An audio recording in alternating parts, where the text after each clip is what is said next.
Boa tarde a todos, eu sou o Gabriel Maia, nós vamos começar hoje a nossa pequena aula sobre a geometria, seus planos, elementos e posições, né? Seus elementos, planos e posições. Sou aluno do Centro Universitário Claretiano, essa é a proposta pedagógica para o ciclo de aprendizagem 5, né? Ou 3, 4, 5, baseado nos exercícios do ciclo de aprendizagem 5.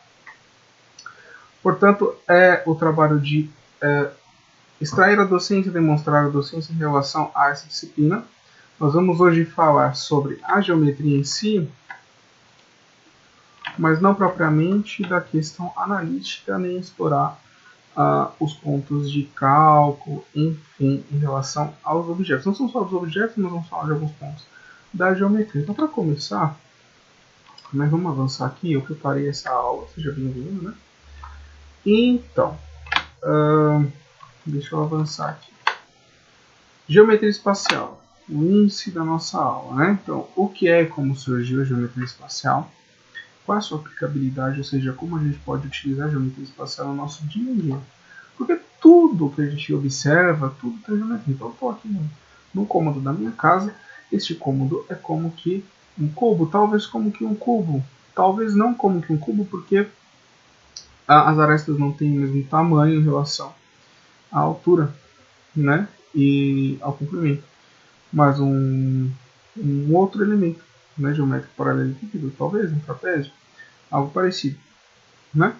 Enfim, tudo tem geometria. Ou esse objeto aqui atrás de mim também é geométrico, essa estante, os livros, tudo tem geometria. A gente pode observar. Então, qual é a aplicabilidade da geometria? A gente vai ver mais para frente, tá? Deixa eu avançar aqui, né? Elementos que a compõem, né? Qual a sua utilidade na prática? Então, praticamente a mesma coisa aí que eu comentei. Como que a gente observa a geometria, como que a gente a aplica no nosso dia a dia, tá? A determinação de um plano, que seria um plano, né? O paralelismo e o perpendicularismo entre os dois planos, né? Existem essas questões do que é um plano, de como ele está paralelo ou perpendicular, enfim, em relação a isso. Aí sim, propriamente, a gente vai falar dos elementos da geometria espacial, né, que a compõem. Os diedros, os triedros, os poliedros, os prismas, as pirâmides, o cilindro, o cone, a esfera. E aí a gente vai para a conclusão geral. Numa próxima aula a gente pode explorar a questão do plano e explorar o plano numa próxima aula, porque esse conteúdo é abrangente. Então, dessa forma, eu quis fazer uma apresentação geral sobre a geometria espacial, de modo que se tenha um overview a respeito de toda a disciplina, e aí sim, a partir disso, a gente pode especificar cada coisa, sabendo o que cada coisa é, para a gente poder explorar as especificidades dela em si, tá? Então, sabendo que é um plano, a gente passa para o plano e estudar os elementos, desenvolver os elementos de um plano. Sabendo o paralelismo, o perpendicularismo entre dois planos, etc. A parte dos diedros, dos triedros, dos poliedros, prismas, pirâmides, cilindro, cone, esfera. Por quê? Precisa saber o que é a coisa em si para poder se estudá-la. Né? A gente vai ver isso, inclusive, nessa aula, sobre extrair conhecimento e desenvolver isso. Tá? Então, essa aula é um overview geral para poder iniciar propriamente nesses tópicos. Tá? Vamos avançar? Então, o que é a geometria em si? Tá? A geometria surgiu de forma intuitiva, ou seja, por observação, tá? Pela prática, forma a priori e posteriormente. E como todos os ramos do conhecimento, nasceu da necessidade da observação humana. O seu início se deu de forma natural através da observação do homem à natureza. Aí ele dá um exemplo. Né? Ao arremessar uma pedra num lago, por exemplo, observou-se que ao haver contato dela com a água, formavam-se circunferências concêntricas, círculos concêntricos. Você atira uma pedra na água de forma rápida, ele vai girando círculos concêntricos, esse movimento. Isso foi uma questão observável, um conhecimento que ele extraiu. Lembre-se do que eu falei no começo. Né? Formavam-se circunferências concêntricas, centros na mesma origem. Então, você atira a pedra e a pedra ela cria círculos. Né? São círculos concêntricos. Ela tem um ponto central na qual ela cria raios. É como que o sinal do Wi-Fi se propaga. Né? Outros sinais. Propriamente. Para designar esse tipo de acontecimento surgiu a geometria subconsciente. Então, o que seria a geometria subconsciente? É o conhecimento a partir da observação, extraído da observação. Você observa e extrai um conhecimento. Ora, tirar essa pedra no lago gera círculos concêntricos. Aí então, né, por que círculos? E essa forma, e a sombra, e a árvore, né? Então, como essa pessoa começa a observar direto a geometria subconsciente, então nada muito especificado, detalhado, teorizado, né? A partir da observação. Vamos lá. Conhecimentos geométricos também foram necessários aos sacerdotes. Isso falando um pouco mais da antiguidade, eu tenho um resumo bem resumido só para não explorar muito isso. Por serem os coletores de impostos da época, a eles era incumbida a demarcação das terras que eram devastadas pelas enchentes do Rio Nilo. A partida da terra era feita diretamente proporcional aos impostos pagos. Enraizada nessa necessidade puramente humana nasceu o cálculo da área. Então, além de você extrair da realidade um conhecimento, observando as coisas da criação, ele também, ao lidar com as necessidades atuais das circunstâncias, da contingência que ele habitava, a pessoa naquela época, ele conseguiu efetivar um cálculo, que é o cálculo de área, para fazer a partilha do terreno. Né? Então vamos prosseguir aqui. Né? Deixa eu avançar. Foi em 300 anos antes de Cristo que o grande geometra Euclides de Alexandria desenvolveu grandiosos trabalhos matemáticos geométricos e os publicou em sua obra intitulada Os Elementos. Essa foi e continua sendo a maior obra já publicada deste ramo de toda a história da humanidade. A geometria plana, como é popularmente conhecida nos dias atuais, leva também o título de geometria euclidiana em homenagem ao seu grande mentor, Euclides de Alexandria. Tá? Então, eu coloquei um pouco sobre a geometria plana para falar, a gente já fala de objetos, né? Solidificados, objetos 3D, objetos geométricos, né? Espaciais, que estão presentes no espaço-tempo. Tá? Vamos prosseguir aqui. Deixa eu avançar. Então, a geometria na antiguidade, olha só, interessante. Então, a gente acabou de falar que os antigos, o pessoal no Egito, eles utilizavam nós para demarcar os terrenos por causa das enchentes do Nilo e para fazer partilhas e também para cobrar impostos sobre a área. Então, eles falam, a gente precisa, você tem uma parte aqui de terra, então como é que a gente vai saber que essa parte é sua? Então, vamos fazer um laço aqui com nós e a gente demarca. Então, a cada nó é uma distância que a gente aparta. A partir de hoje a gente chamar de distância tal, né? E dessa forma eles conseguiram desenvolver o cálculo da área, né? Então a gente tem a imagem aqui, ó, um nó, né? Acorde o nó e como eles calculavam, né? Tem uma subscrição, tem uma inscrição aí antiga, um afresco, né? Vamos dizer assim, um afresco. E ali tem no terceiro desenho aqui em cima, aqui tem uma demonstração de como eles podiam fazer isso, tá? Vamos prosseguir então. Então, a aplicabilidade da geometria espacial. Né? Então aqui a gente observa, né? A gente pode observar a geometria espacial está presente nas abstrações matemáticas. Deixa eu colocar aqui na tela cheia. Nas abstrações da matemática e no nosso mundo cotidiano. Percebemos a sua existência todos os dias ao olharmos para objetos, estruturas e animais que estão ao nosso redor. Quando executamos essa ação, conseguimos visualizar o volume total em vez de somente a superfície, que é uma projeção bidimensional. O que ele está querendo dizer com isso? Né? Ele quer dizer o quê? Que a geometria está presente em tudo. Então, a gente olha a estrutura de uma caixa d'água, por exemplo, e a gente consegue, como é um objeto tridimensional, está nas três dimensões que nós podemos ver, altura, profundidade e comprimento, a gente consegue observar dentro dela, imaginar o que tem dentro dela, o volume, o que ocupa dentro, um prédio, da mesma forma, a gente consegue ver a profundidade dele, consegue ver na projeção bidimensional. Tá? Então, a aplicabilidade da geometria espacial está nisso, da gente observar, conseguir mensurar, conseguir calcular, conseguir identificar, conseguir desenvolver algum raciocínio e ver, né, o que é aquilo, né, que forma é essa, né, qual a altura disso, qual é a distância, qual é o comprimento, qual é o volume, o quanto cabe, qual é a área do corpo. Né? Então a gente olha um terreno, a gente olha um sítio, né? A gente olha uma propriedade que a gente vai comprar, a gente olha um pote para comprar uma Tupperware, né? Falando uma marca. Vai olhar quantos litros, cara, né? E é isso. Essa aplicabilidade até da geometria espacial é coisa simples. Tem coisas complexas como cálculos astronômicos ou cálculos que são desenvolvidos para mandar coisas, né, para algum lugar, espaço aéreo, etc. Né? Desde coisas simples, como isso, né, um pote de uma Tupperware, a coisas grandiosas, né? Como uma carga de um avião, por exemplo. Né? A área, o volume, o peso, né? Medida. Né? E a própria beleza estética que os antigos usavam para desenvolver, fazer aquelas catedrais belíssimas como a Catedral de Notre Dame e as outras catedrais de Reims, etc. Né? O conhecimento geométrico espacial, conhecimento geométrico analítico também para fazer aquilo. Né? Então é bem interessante isso, porque a partir da realidade, a partir do cotidiano, eles extraíram conhecimento, eles aplicaram isso, desenvolveram coisas fantásticas. Então a aplicabilidade da geometria espacial tem tudo que você puder ver. Aonde você está agora vendo isso, você pode olhar o seu monitor e ver a forma que ele é e analisar isso. Tá certo? Vamos seguir. Então, como eu disse, né, ela está presente no nosso cotidiano.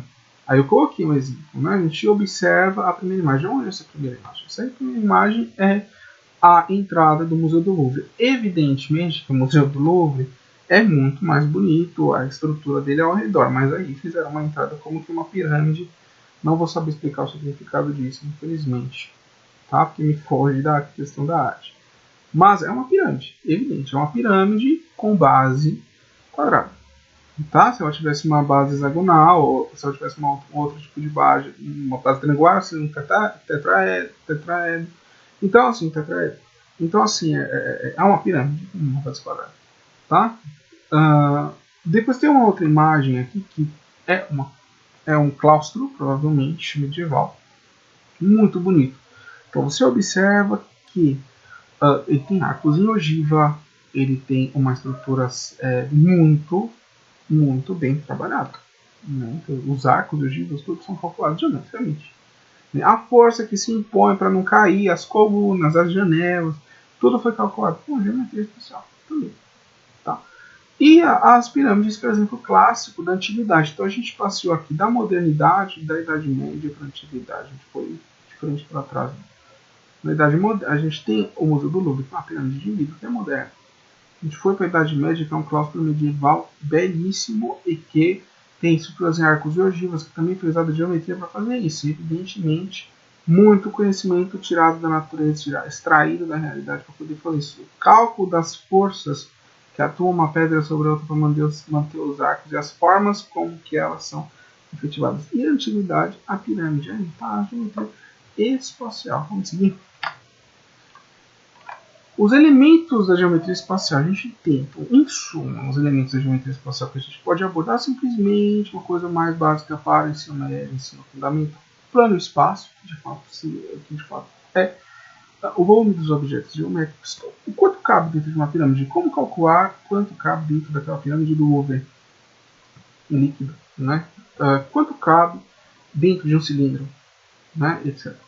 As posições das retas, o que são retas, pontos e plano propriamente, a perpendicularidade dos planos, as posições relativas entre eles e a leve dos sólidos. A gente calculou o volume e pelas áreas também. Então, em suma, seria mais ou menos isso. É isso, de fato, na geometria espacial para nosso curso. Tá?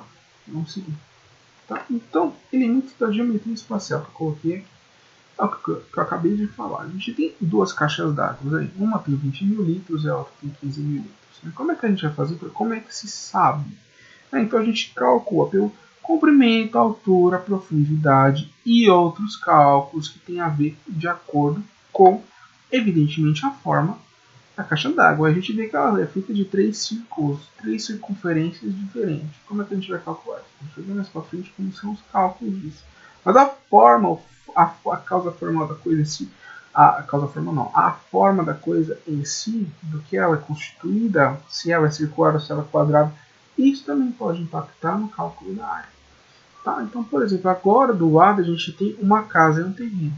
Né? Mais uma vez a gente está vendo a aplicabilidade da geometria espacial nisso, né? O cálculo de uma área da casa, de uma casa, de um terreno. Você vai vender, você vai calcular quanto vale por metro quadrado e etc. E na terceira imagem, está cortando aqui por causa da minha imagem, deixa eu ver, talvez aqui, isso, agora melhor. Na terceira imagem a gente vê um barco chegando a um cais, né? Próximo ao cais, uma área de desembarque, de acoplamento.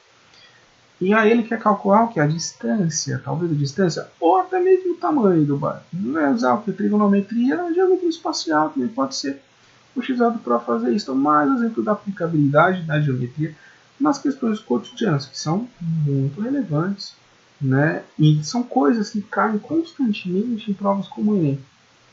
Né? E são coisas que são fáceis de calcular, são fáceis de identificar, e muitas vezes as pessoas não conseguem desenvolver porque elas não prestam atenção, passaram batido nesse tipo de matéria. Que é interessante, que é uma coisa diária, né, que a gente pode usar, recursos que a gente pode usar, que são aplicáveis e que muitas vezes são ignorados.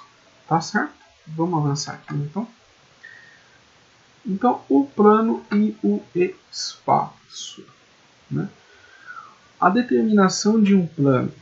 Um plano é determinado por 3 pontos não colineares, né? Que não se colidem. Se uma reta e um ponto são tais que o ponto não pertence à reta, então eles determinam um único plano que os contém. Então, vamos lá. Se uma reta e um ponto são tais que o ponto não pertence à reta, então eles determinam um único plano que os contém. Como é o caso da figura ao lado, né? A figura é um cubo e a gente identifica o plano AB e H. Né? Então eles são pontos não colineares. Né? Na figura ao lado, as retas que contêm os segmentos AB e GH são paralelas e determinam o plano ABGH. Certo? Os segmentos ABGH. Né? Assim, se duas retas são paralelas entre si e distintas, então elas determinam o único plano que as contém. Então elas são paralelas entre si, uma está lá em cima e a outra está embaixo, certo? Então elas determinam o único plano entre si, que é esse espaço aí, ABGH. Tá? Duas retas são chamadas retas reversas, C e somente C não estão no mesmo plano. Tá? Quais são as retas reversas? Elas não estão no mesmo plano, segmento BF e EH. Então, isto é plano, certo? Este é um plano. Vamos avançar? Então. A interseção de planos, ou intersecção de planos, como que? Nós vamos falar um pouco sobre isso. Se dois planos distintos têm um ponto em comum, então a interseção desses planos é uma única reta que passa por aquele ponto. Tá? Os pontos D e C são pontos comuns ao plano ABCD, CDHG. E, portanto, esses planos se interseccionam pela reta CD, que contém o segmento CD. E qual seria outro exemplo de interseção de planos? A gente tem o plano FGEH ou EFGH e o plano ABCEF, e a interseção seria EF, certo? Como foi a interseção CD, seria a interseção EF. Tá certo? Então a interseção de planos é isso, é a reta que divide os dois planos. Ela está intercedendo, interseccionando esses dois planos, tá? Ficou claro? Vamos avançar então. E agora partindo para paralelismo, perpendicularismo de um plano. Tá? Então o que seria isso? Dentro desses aspectos a gente tem os planos coincidentes, os planos secantes e os planos paralelos. Tá? O que seria um plano coincidente? Um plano coincidente seria se todos os planos de um ponto estão no mesmo que o outro. Ou seja, existem dois planos, eles estão em si mesmo. Tá? E o plano secante? Dois planos são secantes se e somente se eles possuem uma reta ou um segmento de reta comum. É um plano secante, como o exemplo aí, eles têm um como que intercedendo também, tá? Essa linha tracejada no meio, uma reta, um segmento de reta comum. É o que é comum a eles. Tá certo? Também, dessa forma. Na verdade, são os pontos que os unem também na lateral. Né? E os planos paralelos são paralelos se e somente se eles não têm um ponto em comum. Então, eles estão em posições diferentes. Tá? Avançando. O perpendicularismo de um plano. Uma reta e um plano. Perdão. Uma reta e um plano são perpendiculares se e somente se eles têm um ponto comum e a reta considerada perpendicular a todas as retas do plano que passam por esse ponto. Certo? Se uma reta é perpendicular a um plano, então ela forma um ângulo reto com qualquer reta do plano. Então tem um ponto comum e a reta considerada perpendicular a todas as retas do plano que passam por esse ponto. Certo? Então tem um ponto em comum, todas as retas partem desse plano e elas se encontram nesse ponto. Então, e a forma um ângulo reto. Certo? Então, qual que é o ângulo reto? Ele vai estar R, todas partem assim, do meio, formam, e aí ela forma o ângulo reto em relação a todas as outras. Certo? Reta P e a reta R formam o ângulo reto. Certo? Agora vamos para propriamente as figuras, os seus elementos, né? As figuras, algumas figuras que são importantes de estudar dentro da geometria espacial, que é o diedro. Um ângulo diedro é a reunião de dois semiplanos, a gente viu que é plano, né? Semiplano, de mesma origem, não contidos no mesmo plano, certo? Assim, em diedro, a origem comum dos semiplanos é denominada aresta. E os dois semiplanos são as faces do diedro. Então, qual é a formação? A formação é formada pelos planos A, B, F e E, F, G, H. E o segmento EF é o diedro. Certo? Então, o ângulo diedro é a reunião de dois semiplanos de mesma origem, não contidos no mesmo plano. É a reunião de dois semiplanos de mesma origem, não contidos no mesmo plano. Certo? Então, existe um plano e existem semiplanos, eles não estão contidos no mesmo plano. Tá? E aí, o segmento EF é a aresta que os corta. Não é o diedro. Vamos avançar. O triedro, como que é? Consideremos três semirretas, VA, VB e VC, de mesma origem, não coplanares. E os semi-espaços VAC, que é a questão do ângulo, VAB e VBC determinado por elas. Certo? Isso vai ser o triedro. É a união de três semiplanos, três semirretas, né, que vão formar o triedro. Certo? E o poliedro? Né? Considere um número infinito, n maior que 4, né? Eu acho que acabou cortando a formatação, de polígonos planos convexos, tais que dois polígonos não estão no mesmo plano. Cada lado de um polígono é como outro polígono. E o plano de cada polígono deixa os demais polígonos no mesmo semi-espaço. Certo? Então, tem 4 planos aí. 1, 2, 3, 4, 5, 6 planos. A interseção desses semi-espaços é denominada poliedro, o qual apresenta faces, polígonos convexos, arestas, lados dos polígonos, que são as arestas que os unem, né? E a reunião das faces é a superfície do poliedro, certo? Os pontos A, B, C, D, E, F, G e H são vértices do poliedro. Os segmentos A, B, B, C, C, D, A, D, E, F, F, G, G, H, H, E, A, E, B, F, C, G, D, H são as arestas. Né? Então, o que é uma aresta? É realmente essa perninha que você vai unindo para formar o cubo, né?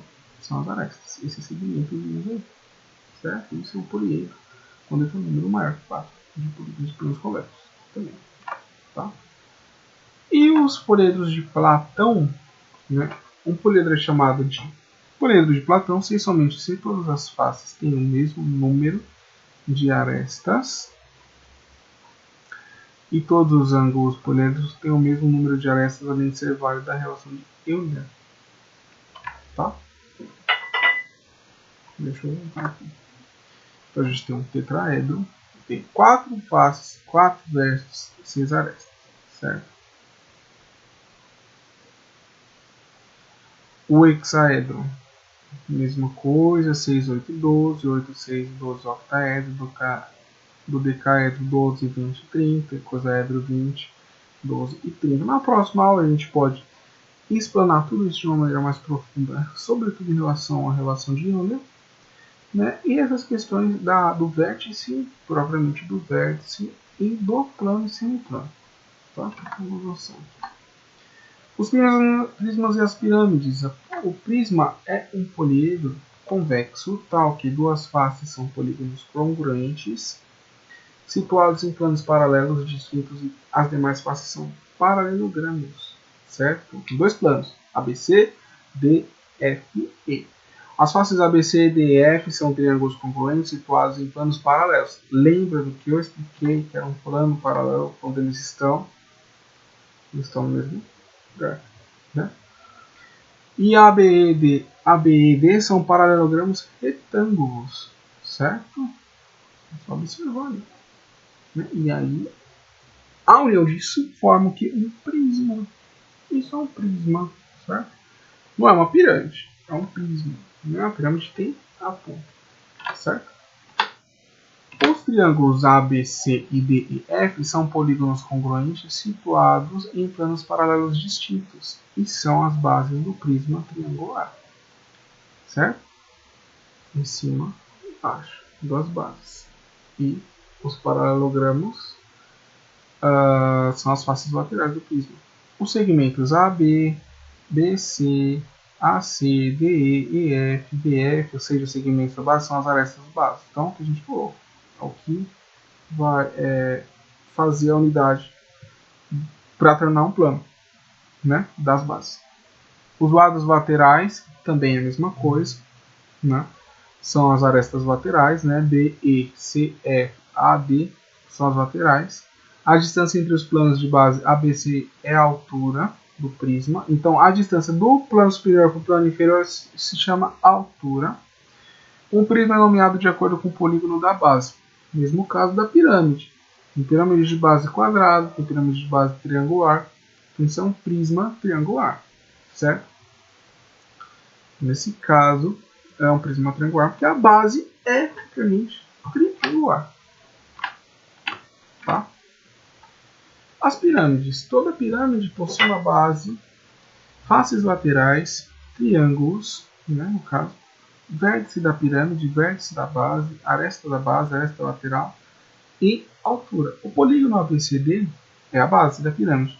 Os segmentos AB, BC, CD, AD são as arestas. Isso ficou claro, né? E também os segmentos, todos os segmentos, as letras de baixo em unidade com a letra de cima, elas formam as arestas e a altura da pirâmide, né? Então, é isso que eu falei. A natureza da pirâmide é determinada de acordo com o polígono da base. Desse modo, se a base for um triângulo, a pirâmide é um tetraedro, ou a pirâmide de base triangular. Se a base for um quadrilátero, recebe o nome de pirâmide quadrangular. Se a base for um pentágono, é chamada de pirâmide pentagonal. E o cálculo de área muda, e de volume também. Tá bom? Vamos prosseguir? Por conta da base, por conta da forma da base, vai alterar. Tá bom? O cilindro com a esfera são 3 elementos muito importantes dentro da geometria espacial. E na geometria analítica, a gente já vê as seções cônicas também. O estudo das seções cônicas também é importante, os cálculos sobre isso. Tá? Então aqui a gente tem um cilindro, um cone e uma esfera. Primeiro, cone, né? A gente sempre utiliza o π 3,1416 para lá para fazer o cálculo de raio e para achar o volume desses objetos. O prisma, a esfera e o cilindro. Todos partem do princípio da circunferência, certo? Todos partem do princípio da circunferência. Não, o prisma é um são a união de várias circunferências, só que elas vão se reduzindo até se afunilar e virar uma ponta. A esfera são várias circunferências que elas formam um modelo esférico. E o cilindro é a unidade de várias circunferências do mesmo raio, do mesmo perímetro. Tá certo? Ó, o cilindro é um objeto tridimensional composto pela sobreposição de infinitos círculos de mesmo diâmetro. É também definido, desculpa, falei perímetro, mas é diâmetro. É também definido como objeto que resulta da rotação de paralelogramo em torno de um dos seus lados. Ou seja, o cilindro pode ser visto como um prisma de base circular. É como se você pegasse um paralelogramo e rodasse ele, e você forma um cilindro, um objeto. Tá? O cone, figura espacial que resulta da rotação de um triângulo em torno de um dos seus lados. O cone pode ser considerado uma sobreposição de infinitos círculos com raios que decrescem até se reduzir em um ponto. Eu expliquei, ele vai se reduzindo, até formar um ponto. Né? Essa circunferência forma um cone. E aí, a esfera é um objeto tridimensional que resulta da rotação de um círculo em torno de seu diâmetro em 720 graus, 360 graus, 180 graus, 180 graus, 180 graus, certo? 360 graus, 360 graus, 320 graus, certo? Vamos prosseguir. A correlação com o estudo, né, que é importantíssimo. Então, na geometria analítica, a gente vai ver parábolas, elipses, vetores e hipérbolas. A gente vê aí a questão da circunferência e das seções cônicas. Né? A circunferência, o que seria uma elipse, uma parábola, uma hipérbole. Dentro disso, das cônicas. Ah, por que é importante estudar isso? Olha, tem cálculo, tem um dia de uma antena parabólica. Como é que é feito o cálculo de uma antena parabólica? Que é a concavidade, a convexidade da lente de um óculos, de uma tigela. Então tem tudo isso. E na geometria analítica também você vai ver. A base para a geometria analítica é a geometria espacial. Você precisa compreender os objetos, saber o que eles são, como se calcula a área deles, para propriamente estudar o movimento deles interno ou externo, as curvas que eles fazem, como estudar isso, como calcular isso. Na geometria analítica a gente aprende isso. Então, existe a correlação e, sobretudo, no que tende a ver com a realidade, corresponde com a realidade. Então, vamos avançar. Então, aqui, ó, que eu falei para vocês das áreas, né? Então, a área de um quadrado, lado ao quadrado, né? Por quê? Porque todos os lados de um quadrado são iguais. Então, lado vezes lado, sim, lado ao quadrado. Bom, um trapézio. Um trapézio é uma forma geométrica, cara. Tá a forma, né? Não está em 3 dimensões aí. Então, a área é calculada isso. Vamos ver, né? Então, o lado maior mais o lado menor vezes a altura dividido por 2. Certo? Por que dividido por 2? Para encontrar realmente a diferença de ambos, né? Vezes a altura, que é a distância entre eles. Aí você encontra a área interna, né, do trapézio. Retângulo, base vezes a altura. Diferente do quadrado, o retângulo não tem todos os lados iguais. Ele tem um lado maior. Né? E se um lado de cima fosse menor que o de baixo, ele seria o trapézio. Tá? Mas não é o caso. Então é área igual a base vezes a altura. Então, seguindo, o triângulo, a altura, né, área igual ao lado ao quadrado, né, vezes a raiz de 3 dividido por 2. Né? Um triângulo equilátero é um triângulo equilátero que tem todos os lados iguais. Certo? E o triângulo qualquer, base vezes a altura dividido por 2. Né? Paralelogramo. A área é igual a base vezes a altura. Base vezes a altura. Por quê? Porque ele é como que um retângulo, só que achatado. Né? Então, a base de baixo e a base de cima são iguais. Né? Ela só tá tortinho, né? Por isso, o losango, a área é igual maior dividido menor dividido por 2. Certo? Comprimento maior, comprimento menor dividido por 2. E o círculo π vezes raio ao quadrado. Tá? Vamos avançar aqui para a questão dos volumes. Olha que diferença, né? Qual o volume de uma pirâmide? A área da base, então, olha só como mudou o que eu falei para vocês. Se a base fosse triangular, como é que se calcularia a área dela?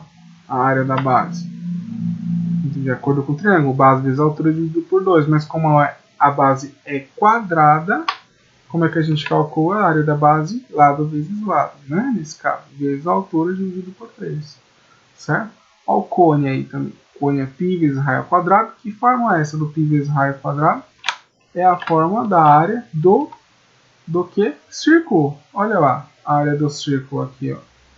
Π vezes raio ao quadrado, certo? Por isso, que na forma do volume já está aqui, que é a área vezes a altura dividido por 3. A área da base vezes a altura dividido por 3. Cilindro, mesma coisa. Mesma coisa o cilindro.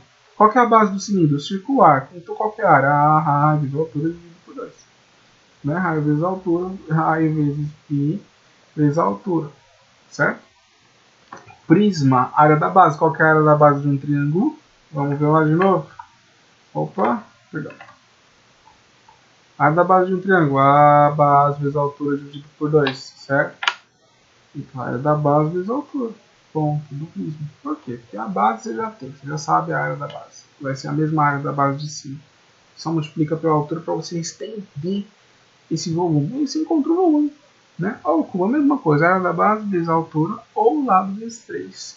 Certo? Lado ao cubo. Desculpa, lado ao cubo. E a esfera, que é mais complicada, né? Que é o volume, que é 4π vezes π vezes raio ao cubo. Certo?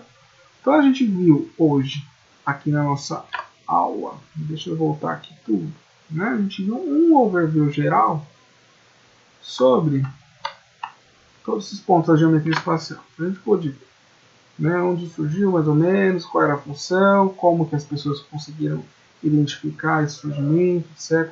Qual a aplicabilidade da geometria espacial nos nossos dias de hoje, quais os elementos que compõem a geometria espacial, qual que é a sua utilidade. A gente viu a questão do barco, a gente viu a questão da altura. Também tem uma questão muito importante que sempre cai na prova, que é um poste de luz e a sombra.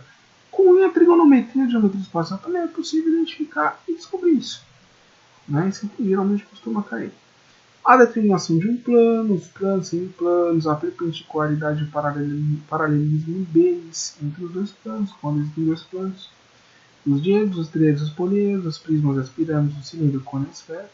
E aqui a gente fez a correlação e ainda a gente deu uma aspas abertura do que de fato a gente vai poder ver em geometria analítica, né, sobre isso. Mas para as próximas aulas a gente vai pegar ponto por ponto e se desenvolver a doutrina em relação a isso.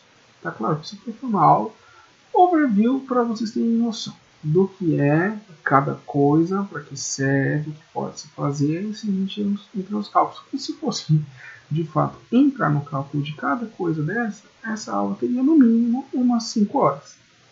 Né? Ela teria que ser feita em 5 horas. Não teria cabimento em menos disso. Tá.